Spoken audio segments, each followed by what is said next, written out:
તેની સાથે 4 જણા નીકળેલા મોરારી બાપુની સપ્તાહ માટે શ્રીનગર આવ્યો, પરંતુ સંજોગો પહેલગામમાં હાદસો બન્યો ત્યાર પછી અમે શ્રીનગરમાં રોકાઈ ગયા છે, પરંતુ અમને કોઈ પણ જાતની તકલીફ પડેલી નથી.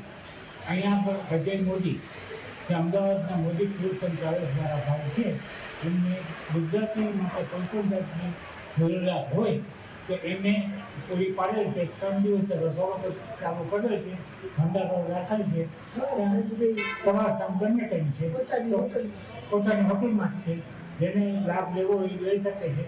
અને અમારી કોઈ પણ જાતની ચિંતા કરશો નહીં, અમે આ સેફ છે. માતા અને મારા ફાધર પ્રદીપભાઈ રાવલ અને ભાવનાબેન રાવલ એ બંને આ જે કથાનું આયોજન એમાં ભાગ લેવા માટે શ્રીનગર ગયા હતા. એ શ્રીનગરથી લગભગ 6-7 દિવસ પહેલા જામનગરના 60-70 લોકો અહીંયાથી ગયા હતા, પણ જે આ આતંકવાદી હુમલો એની જે ઘટના બની છે પહેલગામની, એટલે જે કથાનું આયોજન હતું એ તાત્કાલિક ધોરણે ચૂકાવી દેવામાં આવ્યું છે. એટલે છેલ્લા 2 દિવસથી એમને પોતાની રહેવાની વ્યવસ્થા તો ત્યાં શ્રીનગરમાં બધી કરી હતી, અને ત્યાં એમને લોકલ લોકોનો સારો સપોર્ટ એવો મળ્યો છે. પ્લસ અજય મોદી ટ્રાવેલ્સ તરફથી પણ 2 દિવસ કે 3 દિવસનું લગભગ રાહત રસોડું ચાલુ કરવામાં આવ્યું હતું.